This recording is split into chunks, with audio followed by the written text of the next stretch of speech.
अध्यक्ष महोदय, अभी कुछ दिन पहले मेरे पास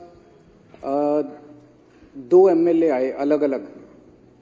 एक दिन आया, एक दूसरे दिन आया, और आके दोनों ने एक ही बात कही। उन्होंने कहा कि ये बीजेपी वाले आए थे हमारे पास और उन्होंने हमें कहा कि देखो भाई, अब थोड़े दिन बाद तुम्हारे मुख्यमंत्री को हम गिरफ्तार कर लेंगे। उसके बाद हमने ऑलरेडी 21 एमएलए को संपर्क कर लिया है और 21 एमएलए मान गए हैं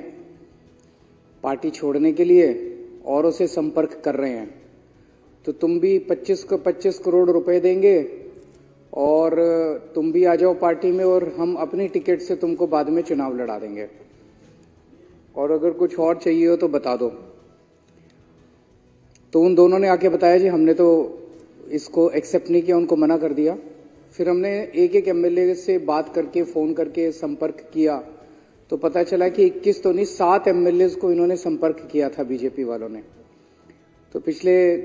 इतने सालों में एक और ऑपरेशन लोटस, कई ऑपरेशन लोटस कर चुके हैं, एक और ऑपरेशन लोटस इन्होंने कोशिश की, लेकिन सभी 21 एमएलए ने मना कर दिया हमारी जानकारी के हिसाब से। तो जाहिर तौर पे ये पूरा जो तथाकथित शराब घोटाला है, ये कोई शराब घोटाला नहीं है। इन्होंने कोई जांच वांच नहीं करनी। इन्होंने जैसे अन्य प्रदेशों में हम देख रहे हैं, एक के बाद एक पार्टियां तोड़ रहे हैं, सरकारें गिरा रहे हैं केवल झूठे झूठे केस करके। इनका मकसद यहाँ पे दिल्ली के अंदर शराब घोटाले की आड़ में गिरफ्तार करके आम आदमी पार्टी के सभी नेताओं को इन्होंने गिरफ्तार कर रखा है, गिरफ्तार करके, और इनका मकसद दिल्ली के अंदर सरकार गिराना है, क्योंकि इन्हें पता है कि दिल्ली में ये चुनाव तो जीत नहीं सकते, पूरी जिंदगी में भी नहीं जीत सकते दिल्ली में चुनाव। तो अब चुनाव नहीं जीत सकते तो किसी भी तरह से ये इनके इन प्रकार सरकार गिरा के और सरकार बना लो यहाँ पे। तो लेकिन ये भी इनका ऊपर वाले की दया है हमारे ऊपर, जनता का विश्वास है, ये प्रयास इनका सफल नहीं रहा। तो ये देखने के लिए और जनता को दिखाने के लिए कि हमारा एक भी एमएलए नहीं टूटा, हमारे सारे के सारे एमएलए आज भी हमारे साथ हैं। अध्यक्ष महोदय, मैं आपकी अनुमति से निम्नलिखित प्रस्ताव प्रस्तुत करता हूं कि यह सदन मंत्रिपरिषद में विश्वास व्यक्त करता है। श्री गोपाल राय जी उपराज्यपाल महोदय के अभिभाषण पर धन्यवाद प्रस्ताव प्रस्तुत करेंगे।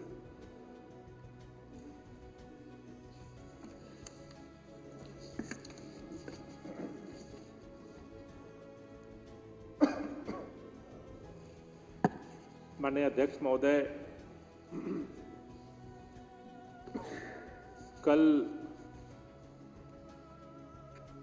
दिल्ली विधानसभा के बजट सत्र की शुरुआत में सदन को संबोधित करते हुए दिल्ली के माननीय उपराज्यपाल महोदय ने अपना अभिभाषण सदन के समक्ष प्रस्तुत किया, जिसमें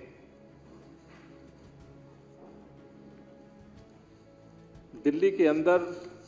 दिल्ली के मुख्यमंत्री माननीय अरविंद केजरीवाल जी के नेतृत्व में सरकार ने जिस तरह से अलग अलग क्षेत्रों में नए नए कामों के कीर्तिमान को स्थापित किया,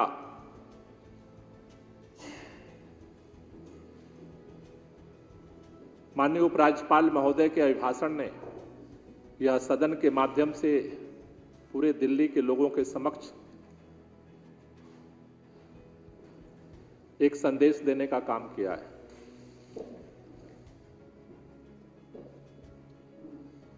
माननीय अध्यक्ष महोदय, वैसे तो हर साल जब बजट सत्र होता है, दिल्ली के माननीय उपराज्यपाल महोदय अपना अभिभाषण प्रस्तुत करते हैं और हर साल की तरह इस बार भी, चाहे वो शिक्षा का क्षेत्र हो, चाहे स्वास्थ्य का क्षेत्र हो,